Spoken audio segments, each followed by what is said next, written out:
Police dog attacks man at school, but when they see his backpack, everyone is shocked. The morning sun bathed Jefferson Elementary School in golden light, glinting off the windows of the red brick building that stood proudly in the heart of Oak Ridge, Colorado.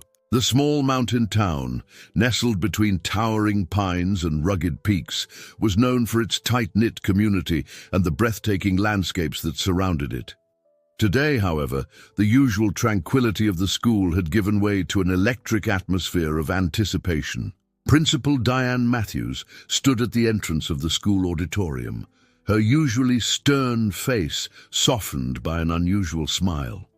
After months of coordination with the Oak Ridge Police Department, she had finally managed to arrange a special demonstration.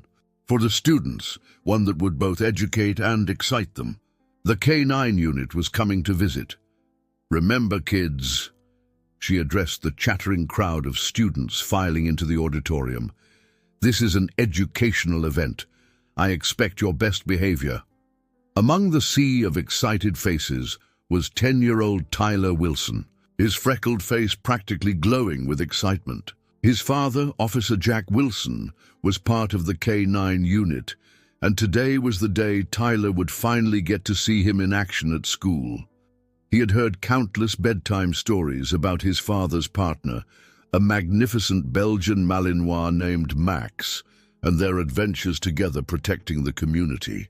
"Do you think they'll let Max do tricks?" whispered Emma Rodriguez, Tyler's best friend, as they claimed seats in the front row. Her dark ponytail bounced with each animated gesture. "My dad says police dogs are super smart, like smarter than regular dogs." Tyler nodded, trying to appear knowledgeable. "They're trained for years. Dad says Max can smell things we can't even imagine. He once found a lost hiker who was miles away just by smelling his hat." The auditorium gradually filled with students from all grades, their teachers struggling to maintain order amidst the growing excitement. Principal Matthews tapped the microphone, and the feedback screech brought immediate silence. "Good morning, Jefferson Elementary," she began, her voice echoing through the space. "Today, we have a special treat. Officer Wilson and Officer Patterson, from our local police department's K-9 unit, are here to teach us about their important work and demonstrate how their K-9 partners help keep our community safe." The side door opened, and two uniformed officers walked in. Officer Jack Wilson, tall and broad-shouldered with the same sandy hair as his son, led the way. Beside him walked Officer Sarah Patterson, her dark uniform crisp and her posture military straight. But it was what followed them that caused a collective gasp from the audience. Two magnificent dogs, padding alongside their handlers with alert eyes and purposeful strides. Tyler could barely contain himself as he watched his father and Max take center stage. The Belgian Malinois moved with fluid grace, his tan coat gleaming under the auditorium lights, dark muzzle alert and intelligent eyes scanning the crowd as if assessing for threats. Beside Max was Luna, Officer Patterson's German Shepherd, equally impressive with her black and tan coat. Officer Wilson stepped forward, his voice deep and clear. "Good morning, everyone. Thank you for inviting us today. We're excited to show you how our K-9 officers help us protect people like you." For the next 30 minutes, the officers explained the extensive training both dogs had undergone, their special skills in tracking, search and rescue, and detection of various substances. The children were enthralled, particularly when Officer Patterson demonstrated Luna's obedience with a series of commands that had the German Shepherd sitting, staying, and coming with precision timing. "Now," Officer Wilson announced, "we're going to show you how Max here can find hidden objects using just his nose." A ripple of excitement ran through the audience. This was the part everyone had been waiting for. Officer Patterson placed several backpacks on the stage, explaining that one contained a special training aid with a specific scent that Max was trained to detect. Max's transformation was immediate and captivating. Where he had been alert but calm before, now his entire body seemed charged with energy and purpose. His nose worked furiously, sniffing each backpack methodically until he reached a blue one on the end. With a decisive action, he sat down beside it, eyes fixed on his handler. "That's his alert," Officer Wilson explained. "When Max finds what he's looking for, he sits and waits." "Good boy, Max." He rewarded the dog with an affectionate pat and a small treat from his pocket.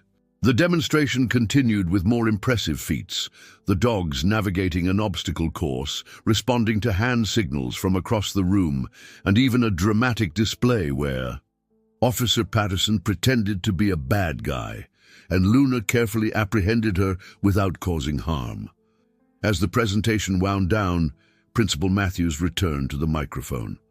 "We have time for a few questions before lunch. Who would like to ask our officers something?" Hands shot up across the auditorium. The questions ranged from simple, "How old is Max?" to the more complex, "How do police dogs know which smells are bad?" Officer Wilson answered each one with patience and humor, clearly used to the curiosity of children. It was during this Q&A session that Vice Principal Harold Morgan slipped into the auditorium through a side door. A recent addition to Jefferson Elementary, Morgan had only been with the school for 3 months and was still something of a mystery to many students and parents. Tall and lean, with wire-rimmed glasses perched on a narrow nose, he carried himself with a perpetual air of distraction, as if his mind was always elsewhere. Today, however, there was something different about him. His usual messenger bag had been replaced with a nondescript backpack, and instead of his characteristic confident stride, he moved hesitantly along the wall of the auditorium, his eyes darting around as if looking for someone. Officer Wilson was in the middle of explaining how Max could track a scent trail that was several days old when Max's behavior suddenly changed. The dog's ears pricked forward, his body tensed, and a low growl rumbled in his throat. "Max?" Officer Wilson frowned, noticing the change, but the Belgian Malinois was no longer responding to his handler. Instead, his attention was locked on Vice Principal Morgan, who had frozen in place near the exit door. The atmosphere in the auditorium shifted. What had been a joyful educational demonstration was now charged with unexpected tension. Max continued to growl, the sound growing in intensity as the hair along his spine bristled visibly. Officer Patterson quickly moved to take control of Luna, who had also begun to show signs of alertness, while Officer Wilson placed a hand on Max's harness. "Easy, boy," he murmured, but his eyes followed his partner's gaze to the vice principal. Principal Matthews, sensing the sudden shift, stepped forward. "Mr. Morgan, is everything all right?" Vice Principal Morgan stood frozen, his face draining of color as all eyes in the auditorium turned toward him. He clutched his backpack tighter to his chest, knuckles whitening with the pressure. I was just coming to check on the presentation," he stammered, adjusting his glasses with a shaking hand. "Sorry for the interruption." Max's growl deepened, and before Officer Wilson could fully tighten his grip on the leash, the Belgian Malinois lunged forward with unexpected force. The sudden movement caught everyone by surprise, including Officer Wilson, whose grip slipped just enough for Max to break free. Gasps and screams erupted from the children as the police dog bounded down the center aisle toward Vice Principal Morgan. The man's eyes widened in terror, and he stumbled backward, tripping over his own feet in his haste to retreat. He fell hard, the backpack flying from his grasp and skidding across the polished floor.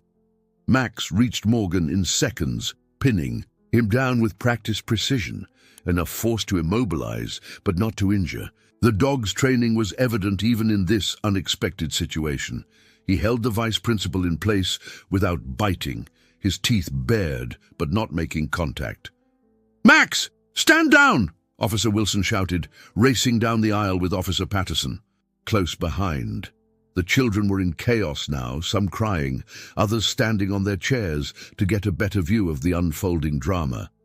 Teachers scrambled to restore order, herding students away from the commotion. Principal Matthews grabbed the microphone. "Everyone remain calm. Teachers, please escort your classes back to their rooms immediately." Her voice, though steady, carried an edge of panic that wasn't lost on the more perceptive students. Tyler Wilson watched in stunned silence as his father reached Max and took control of the situation, commanding the dog to back away while still maintaining a vigilant stance. Officer Patterson approached Morgan, who was now sitting up, his face ashen and his breathing erratic. "Sir, are you all right?" she asked, her tone professional but cautious. Morgan nodded, though everything in his demeanor suggested he was far from all right. "I don't understand," he muttered, his voice barely audible over the commotion. "Why would the dog attack me? I haven't done anything wrong." Officer Wilson, now with a firm grip on Max's harness, studied the vice principal with narrowed eyes.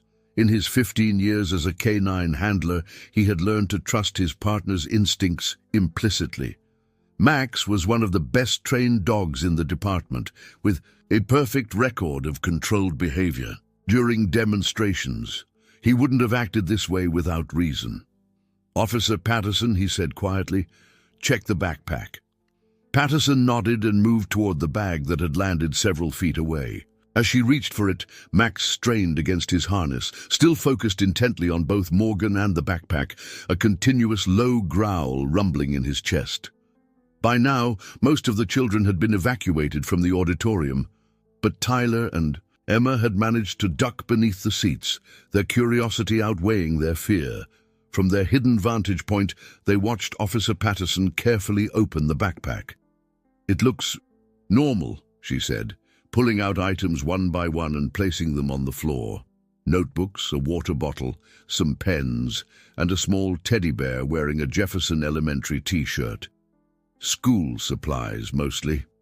Morgan pushed himself to his feet, straightening his rumpled clothes with trembling hands. "See, nothing suspicious. I told you, that dog is clearly not as well trained as you claimed." Officer Wilson frowned, looking from Morgan to the backpack contents and back to Max, who remained rigidly alert, his attention now fixated on the teddy bear. Something wasn't adding up. "Max is indicating there's still something here," he said, his voice taking on an edge of authority that made Principal Matthews step back involuntarily. "He doesn't make mistakes." "This is ridiculous," Morgan protested, his earlier fear giving way to indignation.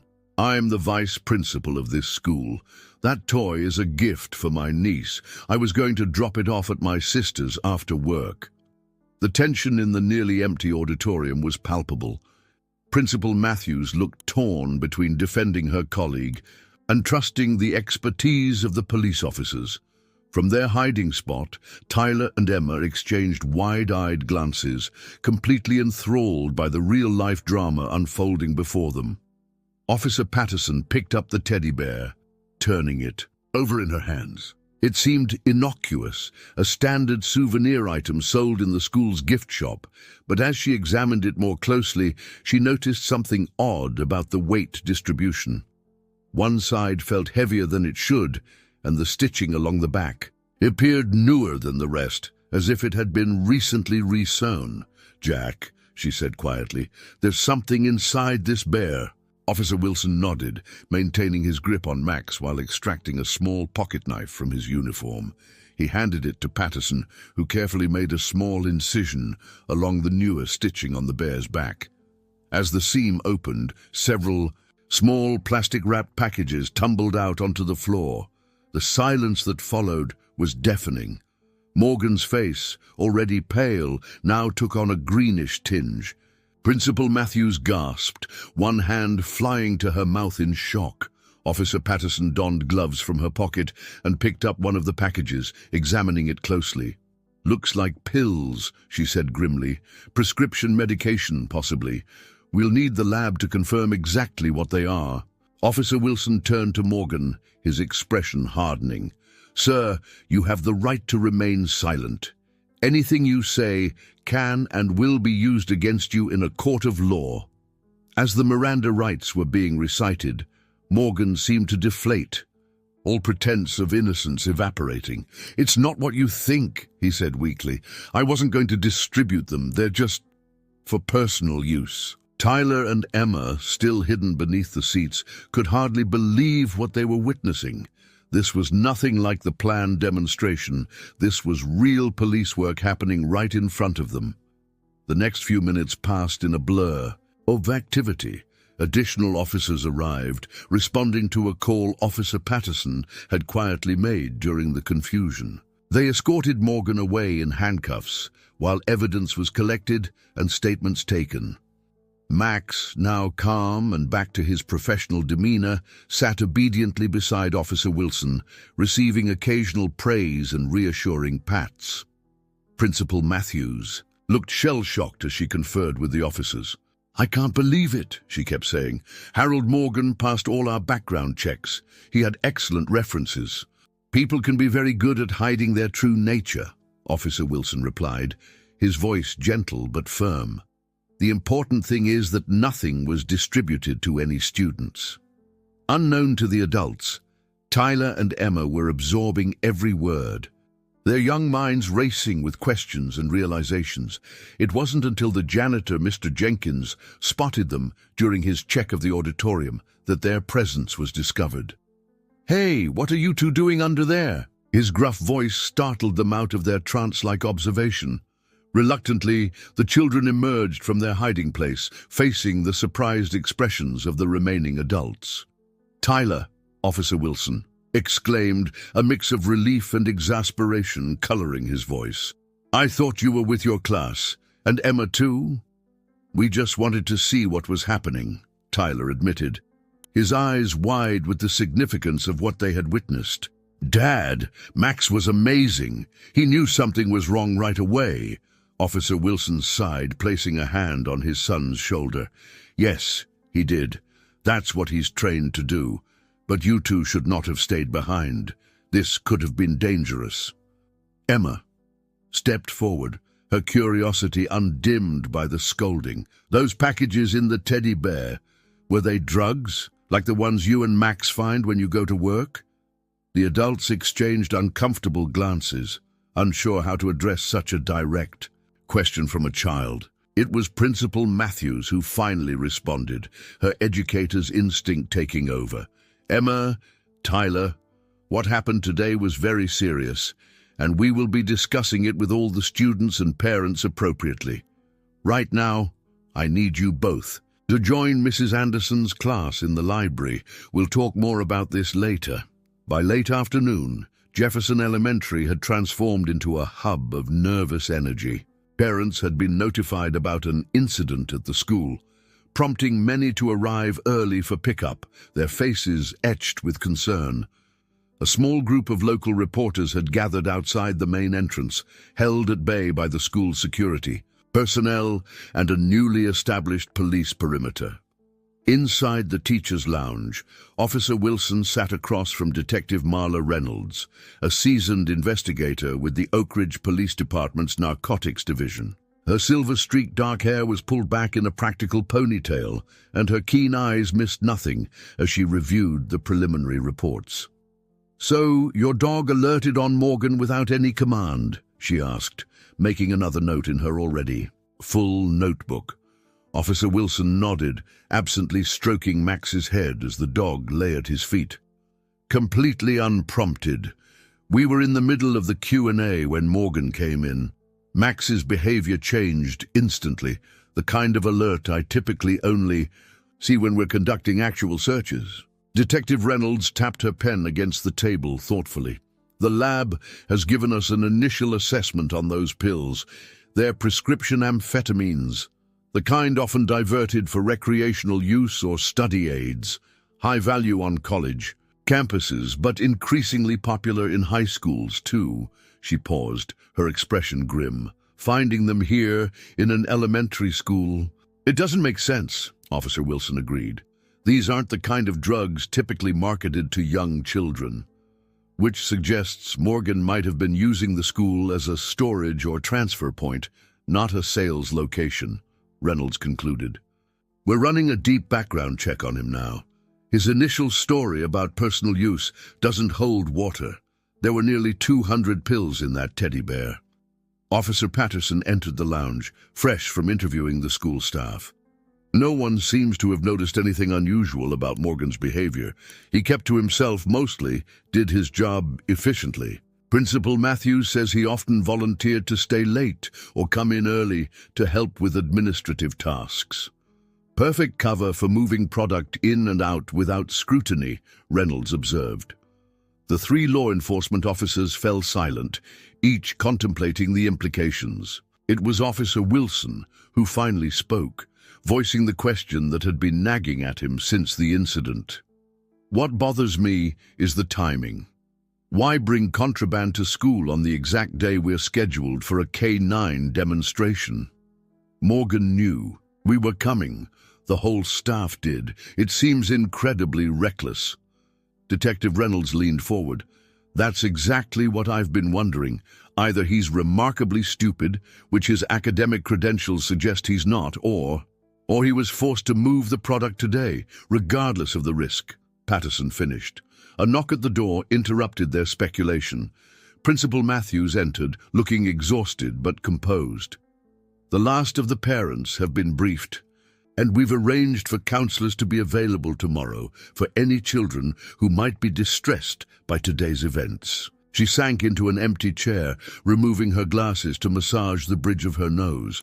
I still can't believe this happened. Harold Morgan had impeccable references. We'd like to review those references, Detective Reynolds said, and any other background information you have on him. Matthews nodded wearily. Of course, I've already pulled his file. The strangest thing is, he's only been with us for 3 months, but it feels like he's been part of our staff much longer. He integrated so seamlessly. This comment caught Officer Wilson's attention. 3 months, you said. Did he replace someone? Yes, our previous vice principal, Rebecca. Lawson took early retirement quite suddenly. Health issues, she said. Harold was hired as an emergency replacement. His credentials were so impressive that we conducted most of the interview process virtually to expedite things. The officers exchanged significant glances. We'll need to speak with Ms. Lawson as well, Reynolds noted, adding another item to her growing list. Meanwhile, in the school library, Tyler and Emma sat at a corner table, ostensibly working on homework, while the rest of their classmates whispered excitedly about the day's events.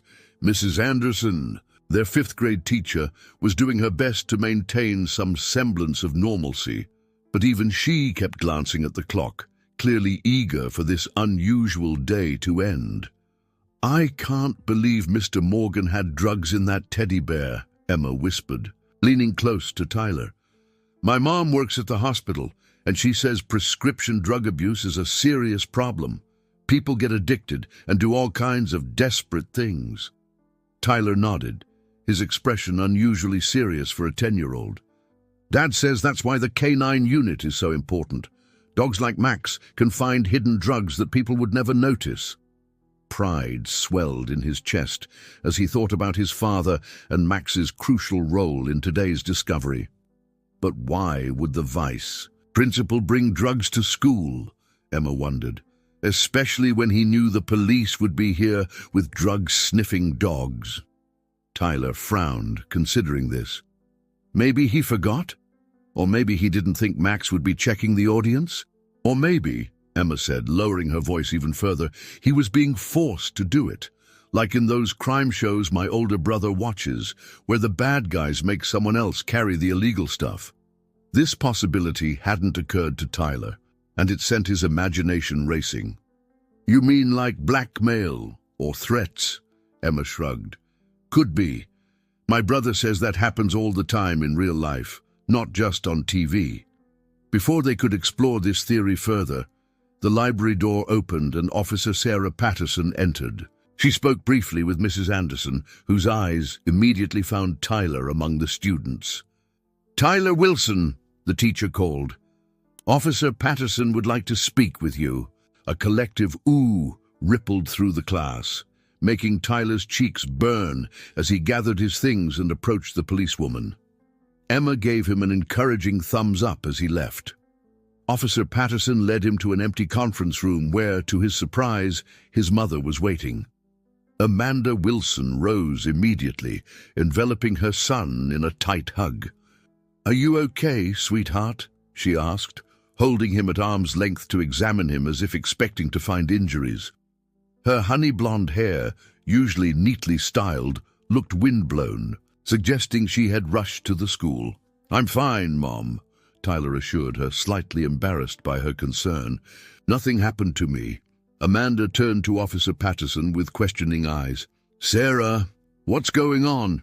"Jack called and said Tyler witnessed something he shouldn't have, but he was tied up with the investigation and couldn't explain further."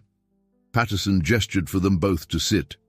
Tyler and his friend Emma managed to evade the evacuation and witnessed the entire incident with Vice Principal Morgan, including the discovery of the concealed substances. "We need to make sure they understand the sensitivity of what they saw, especially since this is now an active investigation." Amanda's face paled. "Drugs? In an elementary school?" She instinctively pulled Tyler closer to her side. Officer Patterson nodded grimly. "I'm afraid so. We're still piecing together exactly what was happening, but it appears Mr. Morgan was using his position at the school for illegal activities." Tyler, sensing an opportunity to share the theory he and Emma had been developing, spoke up. "Maybe he was being forced to do it. Maybe someone was threatening him." The adults looked at him in surprise. Officer Patterson recovered first, her expression softening. "That's actually a very perceptive observation, Tyler. We are considering that possibility." A knock at the door preceded Officer Wilson's entrance, with Max padding faithfully at his side. Tyler immediately brightened at the sight of the dog, who recognized him and wagged his tail in greeting. "Sorry to interrupt," Officer Wilson said, "but Detective Reynolds would like to speak with Tyler before he goes home, if that's okay with you, Amanda." Amanda hesitated, her protective instincts clearly at war with her understanding of police procedure. "Can I stay with him during the interview?" "Of course," Wilson assured her. "It's not an interrogation, just a few questions about what he saw. And I think having Max there might make it easier."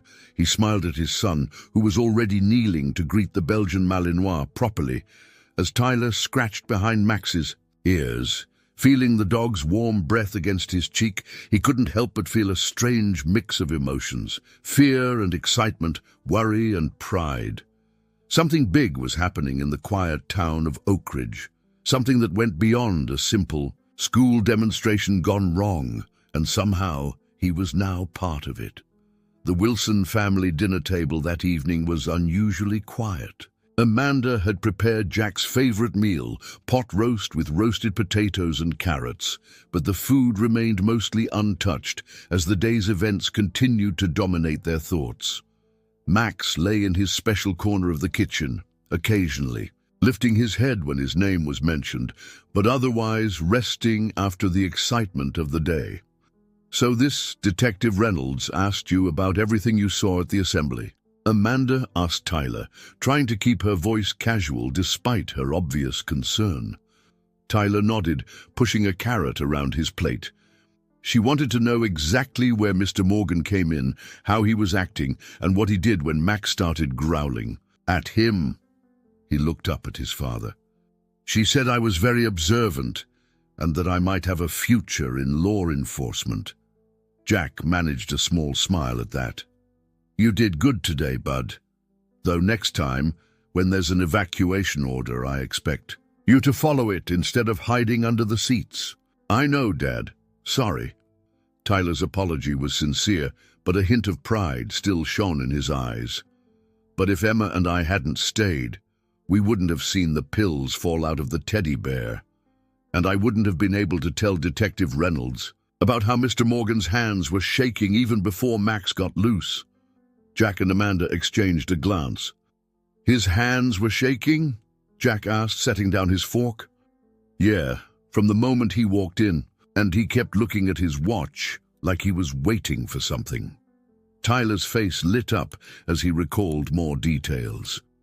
Oh, and he had his phone in his hand when he first came in, but then he put it away really fast when everyone started looking at him. Jack's expression shifted, the professional law enforcement officer temporarily replacing the father. You didn't mention the phone when we talked earlier.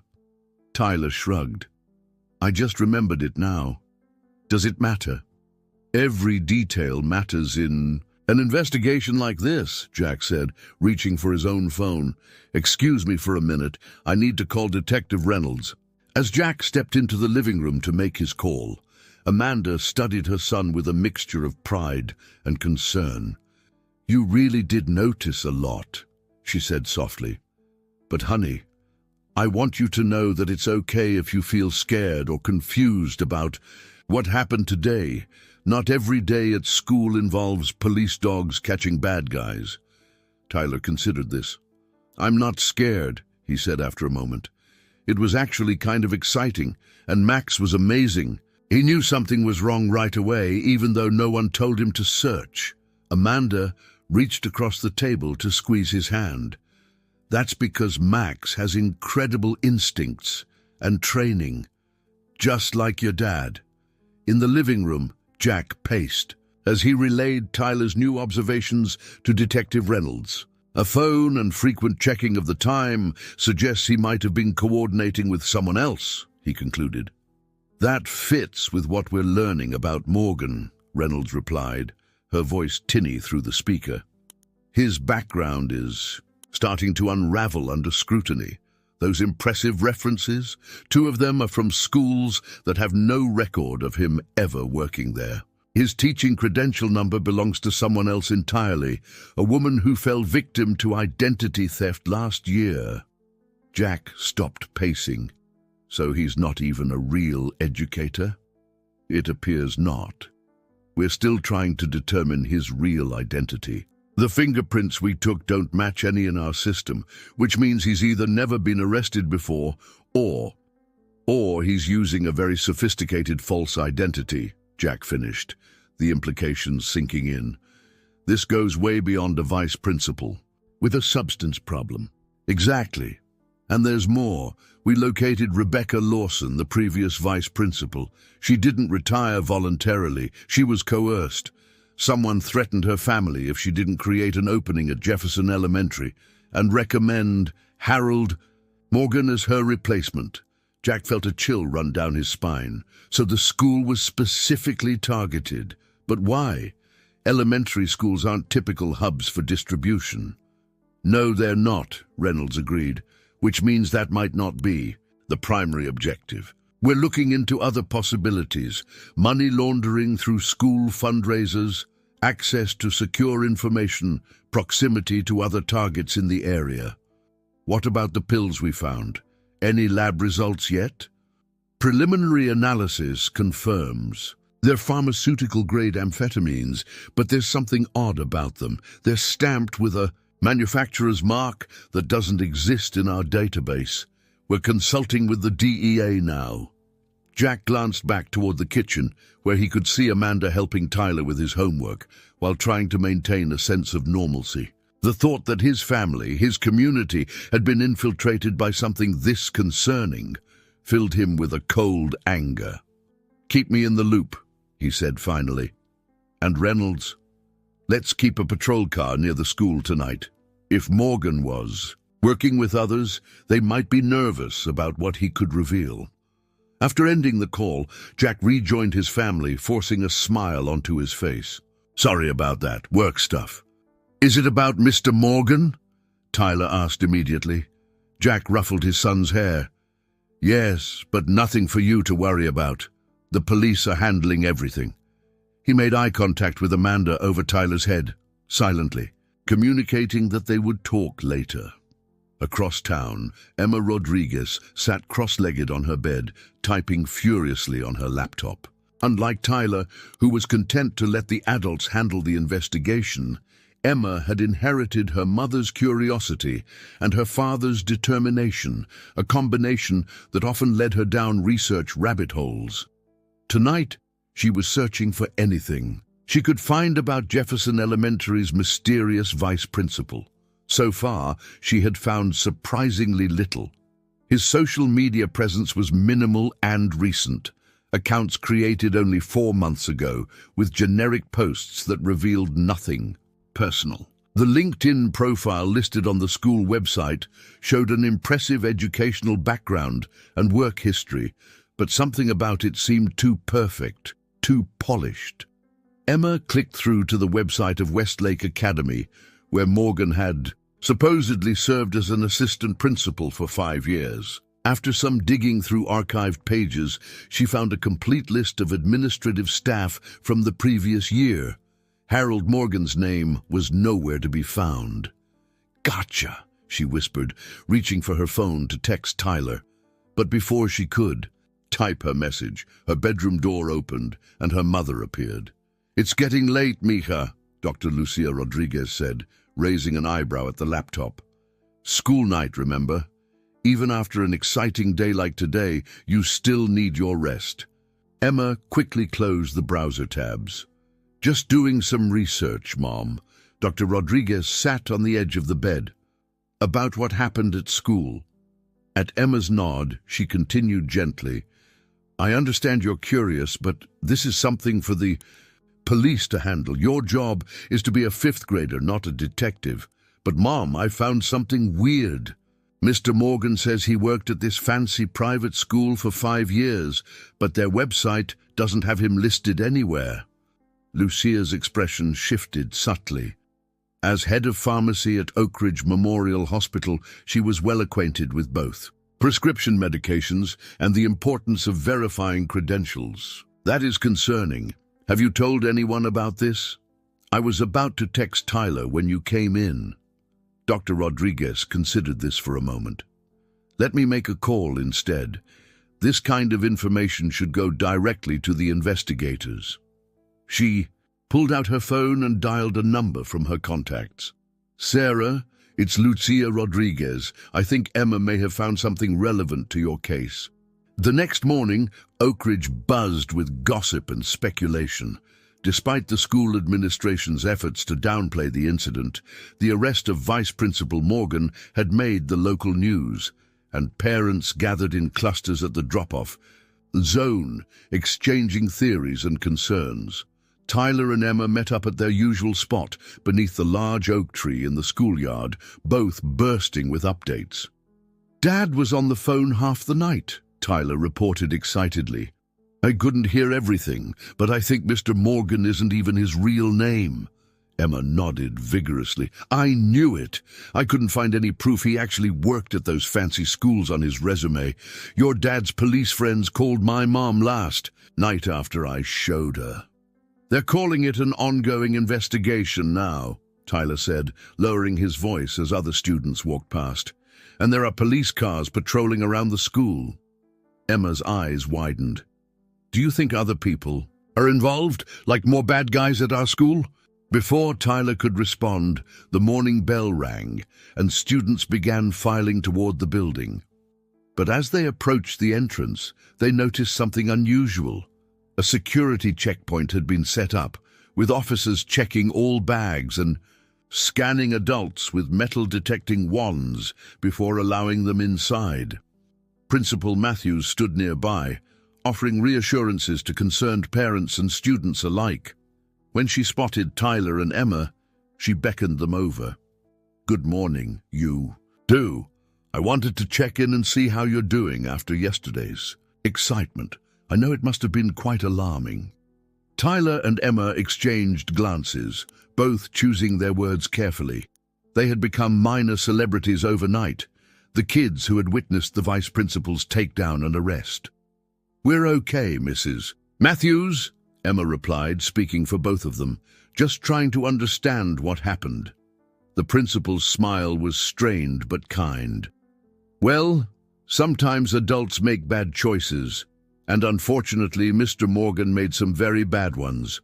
But thanks to Officer Wilson and Max, our school is safe again. As she spoke, Tyler noticed Officer Patterson at the security checkpoint, along with another K9 unit he didn't recognize. The presence of additional police resources suggested that his father's concerns about possible accomplices might be well-founded. "Will Officer Wilson and Max be coming back today?" Tyler asked hopefully. Principal Matthews shook her head.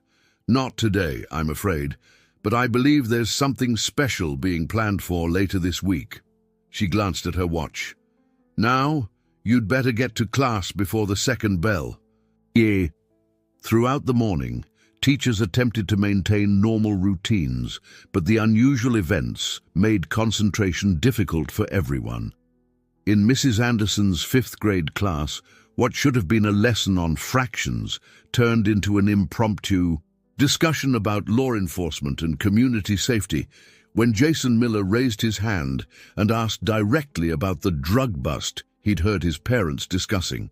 Mrs. Anderson, to her credit, addressed the situation with calm honesty. "Yes, there was an incident yesterday involving our former vice principal. The police are handling it, and our school is perfectly safe. In fact, this is a good opportunity to talk about the important role that police officers and their K9 partners play in keeping communities safe." At lunch, Tyler and Emma found themselves surrounded by curious classmates, all eager for first-hand accounts of what had happened. "Was it scary when the dog attacked him?" Zoe Chen asked, wide-eyed. "Max didn't attack him," Tyler corrected defensively. "He was restraining him like he's trained to do. He didn't even bite. My cousin said they found like $1 million worth of drugs in that teddy bear," Marcus Washington claimed with authority. Emma rolled her eyes. "That's ridiculous. The bear wasn't even that big." "Well, my dad says the whole thing is suspicious," Lily Peterson chimed in. "He says, why would someone bring drugs to school when they knew police dogs would be there? It doesn't make sense." This comment gave Tyler pause. It was the same question his father and Detective Reynolds had been wrestling with. If Morgan was smart enough to create a false identity and infiltrate the school, why make such an obvious mistake? "Maybe," Tyler said slowly, "he didn't have a choice." The conversation was interrupted by the appearance of Detective Reynolds at their table, her badge visible on her belt beneath an open blazer. "Tyler, Emma, could I borrow you two for a few minutes? Principal Matthews has given permission." The other children watched in awe as Tyler and Emma followed the detective out of the cafeteria and into a small conference room where, to Tyler's delight, his father was waiting with Max. "Dad!" Tyler rushed to greet both his father and the dog, who responded with an enthusiastic tail wag. "I thought you weren't coming today." "Change of plans," Jack explained, glancing at Detective Reynolds. "We've had some developments in the case, and we need your help." "Our help," Emma repeated, sliding into a chair across from Detective Reynolds. "What can we do?" The detective placed a folder on the conference room table. "We've been interrogating Morgan, or whatever his real name is, since yesterday. He's not being very cooperative, but he did let something slip that caught our attention." She pulled out a photograph and placed it on the table. "He mentioned a delivery scheduled for today. We believe someone may try to make contact with the school, possibly looking for the items we confiscated yesterday." Tyler and Emma leaned forward to examine the photograph. It showed a woman with auburn hair pulled into a tight bun, wearing stylish glasses and business attire. She looked like she could be anyone's mother or teacher. "This is Catherine Wells," Detective Reynolds explained. "According to our intelligence, she may be Morgan's associate. She's been spotted in Oak Ridge several times over the past month, though we have no record of her actually living here." Jack continued. "We have officers positioned throughout the school and the surrounding area, but we could use your help too. As students, you might notice things that seem normal to adults but are actually out of place. Like how you notice Morgan's shaking hands and the way he kept checking his phone," Detective Reynolds added, nodding at Tyler. Tyler felt a surge of pride at the acknowledgement. What should we be looking for? Anything unusual, Jack said. New faces, people acting nervous, someone asking too many questions about what happened yesterday. But, he added firmly, this is strictly observe and report. If you see something, you find a teacher or officer immediately. No investigating on your own. Is that clear? Both children nodded solemnly, though Emma's eyes sparkled with barely contained excitement. We'll be careful, Officer Wilson, she promised. But what about the other kids? Should we tell them to watch out too? Detective Reynolds shook her head. For now, let's keep this between us. The more people who know we're looking for someone, the more likely that person is to be tipped off. As they prepared to return to class, Jack placed a hand on his son's shoulder. Tyler, I'm proud of you for wanting to help, but your safety comes first. Promise me you won't take any unnecessary risks. I promise, Dad, Tyler replied, feeling the weight of responsibility settle on his young shoulders. The afternoon passed with excruciating slowness for Tyler and Emma, who found it nearly impossible to concentrate on schoolwork while secretly scanning each passing face for signs of suspicion. By the time the final bell rang, they had spotted nothing out of the ordinary, and both were beginning to think the anticipated delivery might not happen after all. As students filed out of the building, many parents were waiting to escort their children home personally, an unusual occurrence at Jefferson Elementary, where most students typically walked home in groups or took the bus. The heightened security, presence and news reports had clearly rattled the community. I don't see anything weird, Emma whispered to Tyler as they lingered near the front entrance, watching the dispersing crowd. Maybe they called it off because of all the police. Tyler shrugged, feeling both relieved and disappointed. Maybe. My mom's picking me up today instead of letting me walk. She should be here soon. Mine too, Emma replied. Oh, there she is. She pointed to Dr. Rodriguez's silver sedan pulling into the parking lot. As Emma waved to her mother, Tyler's attention was caught by a woman approaching the school's side entrance, a door typically used only by staff. She wore a crisp pantsuit and carried a leather briefcase, her auburn hair pulled back in a familiar-looking bun. Tyler's heart raced as he recognized her from the photograph Detective Reynolds had shown them. Emma, he hissed, grabbing her arm. That's her, Catherine Wells, by the side door. Emma followed his gaze, her eyes widening. You're right. We need to tell someone. Tyler scanned the area frantically, spotting Officer Patterson near the main entrance, chatting with a group of parents. There's Officer Patterson. Come on! But as they turned to move toward the officer, they saw the auburn-haired woman being greeted by Mrs. Collins, the school secretary, who was holding the side door open for her. The woman smiled warmly and stepped inside. She's going in, Emma gasped. What do we do? Tyler made a split-second decision. You go get Officer Patterson. I'll follow them to see where they're going. Just to keep an eye on them, he added quickly, seeing Emma's concerned expression. I won't do anything stupid, I promise. Before Emma could protest, Tyler darted toward the side entrance, slipping inside just before the door closed completely. He found himself in the quiet administrative wing of the school, the hallway empty except for the receding figures of Mrs. Collins and the mysterious woman. The principal is expecting you, Miss Wells, he heard Mrs. Collins say. She's in the conference room with the superintendent. They're both very eager to discuss your proposal. Tyler's brow furrowed in confusion. Principal Matthews was expecting this woman. Was it possible the police had their information wrong, or was Mrs. Collins somehow involved too? He followed at a safe distance as the secretary led Wells to the large conference room at the end of the hall, where important school meetings were held. Through the narrow window in the door, Tyler could see Principal Matthews and a man he recognized as Superintendent Green sitting at the table, along with several other adults he didn't recognize. This didn't look like a secret drug deal. It looked like an official meeting. Had he and Emma made a mistake? Tyler was about to retreat and find Officer Patterson to report what he'd seen when he noticed something odd about Ms. Wells's briefcase. As she set it on the table and prepared to open it, he caught a glimpse of a small teddy bear keychain dangling from the handle, identical to the one that had been attached to Vice Principal Morgan's backpack. Tyler's instincts told him this couldn't be a coincidence. He needed to alert someone immediately. Backing away from the door, he turned to run and collided directly with Max, who had silently appeared behind him.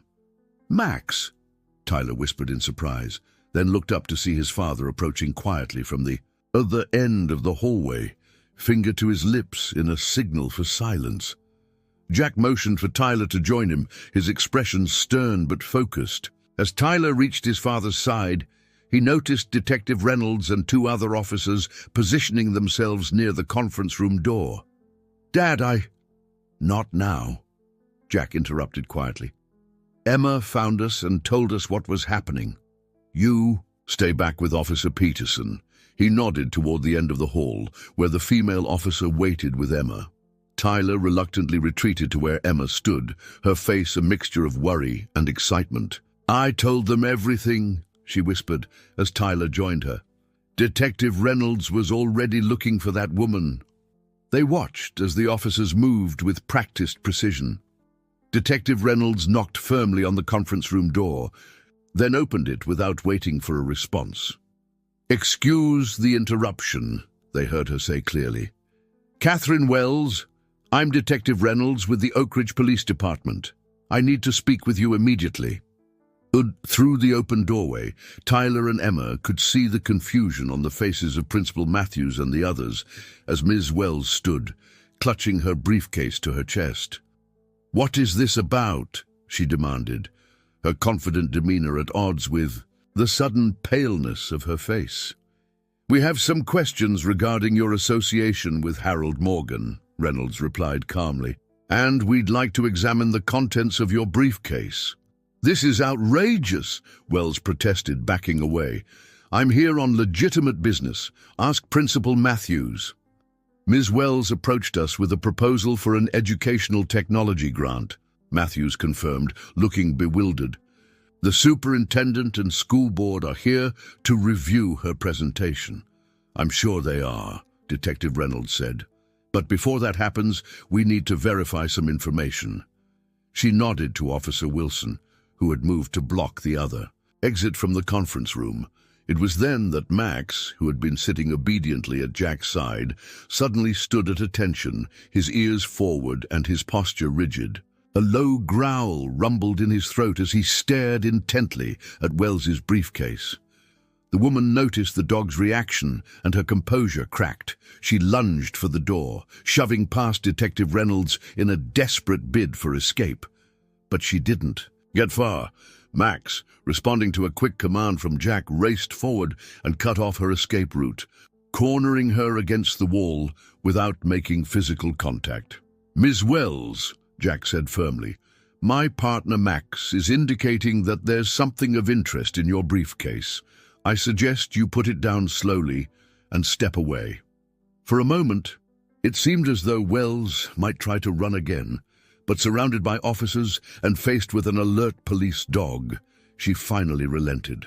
With trembling hands, she placed the briefcase on the floor and stepped back. Detective Reynolds carefully opened it, revealing stacks of documents, a laptop, and tucked into a side pocket, an innocent-looking teddy bear wearing a Jefferson Elementary t-shirt, identical to the one found in Morgan's backpack. "What's this?" Reynolds asked, carefully removing the toy with gloved hands. "A gift," Wells replied stiffly, "for Principal Matthews, a token of appreciation from our company." Reynolds examined the bear closely, noting the same uneven stitching along the back that had been present on Morgan's bear. "We'll need to examine this more thoroughly," she said, placing the bear in an evidence bag that another officer held open. The meeting dissolved into chaos as the confused school officials demanded explanations. Detective Reynolds quickly took control, explaining that Wells was suspected of being part of the same operation as the former vice principal. But what operation? Superintendent Green asked, his face flushed with anger and embarrassment. What exactly is going on in my school district? That's what we intend to find out, Reynolds replied. For now, all of you will need to provide statements about your interactions with Miss Wells and how this meeting came to be arranged. As the adults sorted through the confusion, Tyler and Emma watched from their position down the hall, their eyes wide with the realization that they had helped uncover something much bigger than they had initially understood. They were using the teddy bears to smuggle drugs, Emma whispered. But why target our school? Tyler shook his head, equally bewildered. I don't know, but Max knew right away, just like with Mr. Morgan. The following week brought a flurry of revelations and changes to Jefferson Elementary. The investigation revealed that Wells and Morgan were part of a sophisticated operation that had been using the school as an inconspicuous drop point for distributing counterfeit prescription medications. The teddy bears, with their innocent appearance and school logos, had provided the perfect disguise for their activities. The operation had specifically targeted Jefferson Elementary because of its location near the interstate and its proximity to a mail distribution center, allowing for easy transportation of their products across state lines. The group had meticulously planned their infiltration, forcing out the previous vice principal and installing Morgan in her place to facilitate their activities.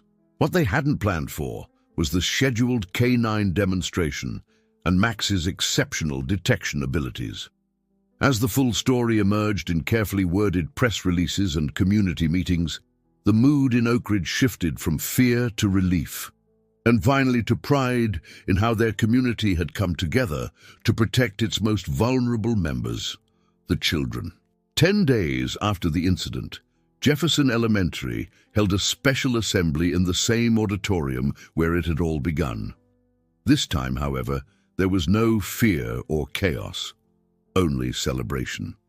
Principal Matthews stood at the podium, her smile genuine as she addressed the packed room. Today, we gather to honor some very special members of our community who helped keep our school safe. Through their vigilance, courage, and quick thinking, a potential danger was identified and neutralized before any harm could come to our students. The first to be recognized were the officers of the Oak Ridge Police Department, with special commendations for Detective Reynolds, Officer Patterson, and, of course, Officer Wilson. But the loudest applause was reserved for the true star of the day. And now, Principal Matthews announced, I'd like to invite our special guest of honor to the stage. He may have 4 legs instead of 2, but his actions protected every child in this school. Please welcome Max. The auditorium erupted in cheers as Officer Wilson led Max down the center aisle. The Belgian Malinois walked with dignified purpose, his training evident in every step until they reached the stage. Children held up handmade signs with messages like, "Thank you, Max," and "Our hero has paws." As they reached the podium, Principal Matthews presented Max with a custom-made medal that read, "Protector of Jefferson Elementary." Officer Wilson helped place it around the dog's neck, and Max sat proudly, as if fully aware of the honor being bestowed upon him. In addition, Matthews continued, the school board has unanimously approved the creation of an annual K-9 educational day, where Officer Wilson and Max, along with other K-9 units, will visit our school to teach students about the important role these amazing animals play in law enforcement and public safety. More applause filled the room, and Tyler beamed with pride from his seat in the front row. His father and Max were heroes, not just to him now, but to the entire school. After the ceremony, as students and parents mingled in the courtyard, enjoying refreshments, Tyler found himself surrounded by classmates, all eager to pet Max and hear more about his father's work. "Your dad and Max are so cool," Jason Miller gushed. "When I grow up, I want to be a K-9 officer too." Emma appeared at Tyler's side, grinning widely. We help too, you know, she reminded everyone. If we hadn't spotted that woman. Speaking of which, Tyler's mother interrupted, joining the group with a proud smile. Detective Reynolds asked me to give you both these. She handed Tyler and Emma each a small envelope. Inside, they found official-looking certificates from the Oak Ridge Police Department, recognizing their exceptional observational skills and civic responsibility. Tyler traced the gold seal. With his finger, a warm feeling spreading through his chest. Across the courtyard, Jack Wilson watched his son with quiet pride. Detective Reynolds approached, coffee cup in hand. You've got quite a boy there, Jack. He's got good instincts, just like his dad. And Max. Jack nodded, his eyes still on Tyler.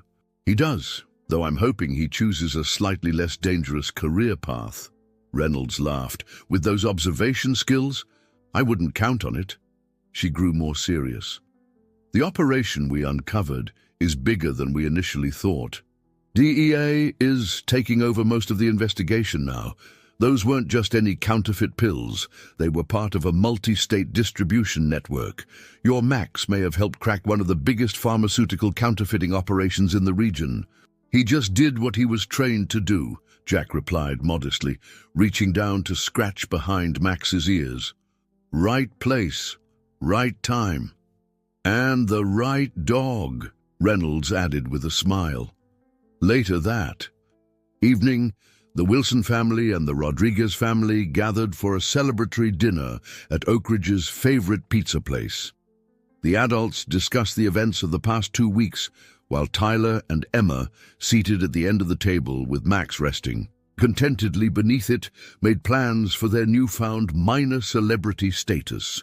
Mrs. Anderson says, we can do our science fair project on how police dogs use their sense of smell, Emma said excitedly.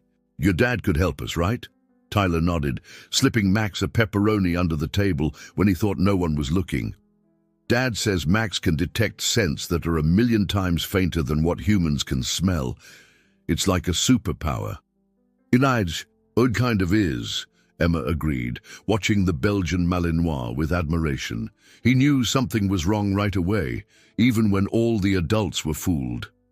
Tyler rested his hand on Max's warm head, feeling the steady strength of the dog who had become not just his father's partner, but a protector for an entire community. That's what heroes do, he said simply. They see what others miss, and they're brave enough to do something about it.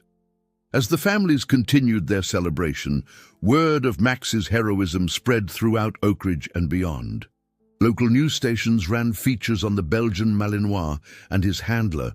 Social media buzzed with the story of the police dog who had uncovered a criminal operation during what should have been a routine school demonstration, and children everywhere begged their parents for stuffed Belgian Malinois toys, minus any hidden compartments, of course. For Tyler, the most important outcome wasn't the certificates or the news stories or even the admiration of his classmates. It was the knowledge that his father and Max went to work each day, making a real difference, a lesson in courage and responsibility that would shape his own path for years to come. And Max. He took it all in stride, as only a well-trained police dog could. After all, he had simply been doing his job, using the extraordinary senses and training that made him special. The extra treats and belly rubs were just a bonus for a day's work well done. In the quiet moments before bed that night, as Max settled into his special spot in Tyler's room, a privilege granted in honor of his heroism, Tyler wrapped his arms around the dog's neck in a gentle hug. "You're the best, Max," he whispered. "The absolute best." Max responded with a contented sigh and a gentle thump of his tail against the floor, a simple acknowledgement of the bond that now extended beyond handler and K9, beyond father and son, to encompass an entire community grateful for a silent guardian with 4 paws and an extraordinary nose for trouble. Dear listeners, we hope that the story of Tyler, Officer Wilson, and the heroic police dog Max has touched your hearts as much as it has ours. The bond between humans and these extraordinary canine officers reminds us of the special connections that protect our communities every day. If you enjoyed this tale of courage and instinct, we've prepared a special playlist with equally captivating stories about remarkable partnerships between people and animals. Find it by clicking on the link to your left. If this story moved you, please don't forget to subscribe to our channel and give this video a thumbs up. Every day we bring you unique stories that explore life's complexities and celebrate everyday heroes, both human and animal. What was your favorite moment from Max's adventure? We're waiting to hear from you in the comments.